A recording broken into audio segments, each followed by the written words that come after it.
अशी एक कुसुमाग्रजाची एक 2 ओळीची कथा आहे। मराठींचा खरं तर जे काही आता स्मारकाचा मतं मिळवण्यासाठी जो फंडा वापरला जातो आहे, अरे छत्रपती शिवाजी महाराजांचा स्मारक खुद्द पंतप्रधानांच्या हस्ते भूमिपूजन करून पूर्ण करू शकला नाही। छत्रपती शिवरायाचा अपमान केलात आणि तुम्हाला पुन्हा शिवाजी महाराजांचं नाव घेताना थोडी लाजही वाटत नाही, हे खेदानं म्हणावंसं वाटतं। हे जे काही बजेट आणले गेलं यातून केंद्र सरकारची पाठ थोपटून लोकसभेला मतं मिळवती मस्त कशी मिळतील अशा पद्धतीचा एकूण या सगळ्या बजेटमध्ये प्रावधान दिसलेलं आहे। आपण सगळ्यांनी बघितलं तर या बजेटमध्ये बेरोजगारी दूर करायसाठी पुढचा अंतरिम जरी असला तर त्यामध्ये कुठेही काही ठोस अशी तरतूद नाही की या राज्यातील देशातील बेरोजगारी वाढवूनच लागली, पण राज्यातले उद्योग जे आता परराज्यात चाललेत, मोठ्या प्रमाणात उद्योगांची पळवापळवी चालली, सरस घेऊन जात आहेत, रोजगार हिरावला जातो आहे। अशा स्थितीत नवीन उद्योगांना या ठिकाणी काही सरकारची ठोस तरतूद दिसेल, नवीन धोरण दिसेल, त्या धोरणावर काही मोठ्या प्रमाणात खर्च करून सवलती दिसतील, अशा प्रकारचं कुठेही काही दिसलं नाही। महाराष्ट्र हे शेतकऱ्यांच्या आत्महत्येसाठी एक देशातील सर्वाधिक शेतकऱ्यांच्या आत्महत्या महाराष्ट्रात होता आणि यामध्ये कुठे दिसतो आहे शेतकरी? केवळ महिला सक्षमीकरणाच्या नावाखाली केवळ यांनी उल्लेख केला। आता मला वाटतं की यांनी सर्व स्मारकांचा उल्लेख केला आणि यांची एक अशी म्हण आहे की आता हे सर्व स्मारक झाल्यानंतर हे एवढे विचित्र लोक आहेत की उद्या नथुराम गोडसेचं एक स्मारक शिल्लक ठेवतील।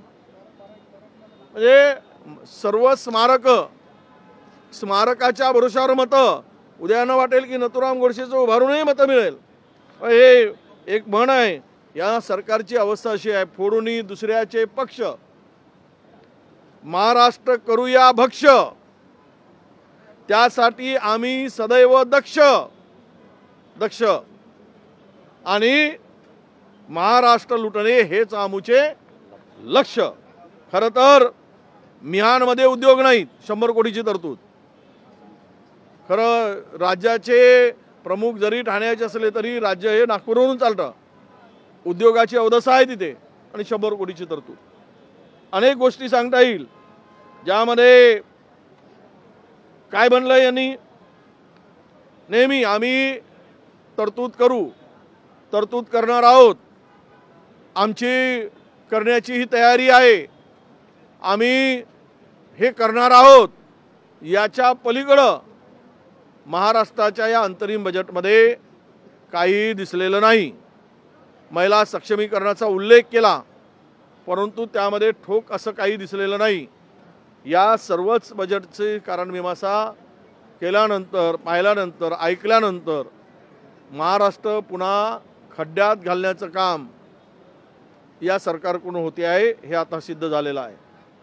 हे तीनही मंडळी मिळून ज्या पद्धतीनं राज्याचा गाडा हाकत आहेत, हे यातून स्पष्ट झालं आहे की फक्त एवढाच आता निधी शिल्लक ठेवायचा मला वाटत होती की अपेक्षा की आता स्पेशल निधी हे ठेवतील पक्षफोडीसाठी।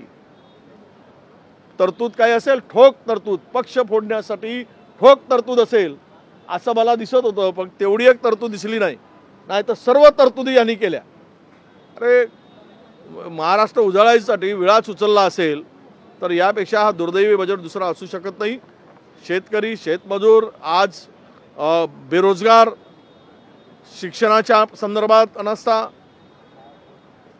आणि काही पलीकडे जाऊन या महाराष्ट्रातील महिलाच्या जे काही आत्ता महिलांवरचे अत्याचार असतील, महिलांच्या सक्षमीकरणाचे विषय असतील, यावर कुठलाही या बजेटमध्ये प्रावधान ठोक दिसलेला नाही।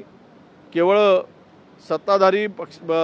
सत्ताधाऱ्यांनी स्वतःची पाठ थोपटून घेण्यासाठी फक्त स्मारक आणि स्मारकासाठी निधी हेच यांचा उद्देश आहे आणि त्यातून मतं मिळवणं याच्या पलीकडं महाराष्ट्राच्या ढासळत्या स्थितीतून महाराष्ट्र उभा करणं हे कुठेही या बजेटमध्ये नाही. एक महत्त्वाची घोषणा खरं तर एसआयटीची घोषणा करण्यात आलेली आहे. बजेटशी बोलू आपण, मग एसआयटी वर बोलू. बजट के ऊपर आपका क्या रिएक्शन है वो बोल दीजिए हिंदी में बजट को लेकर.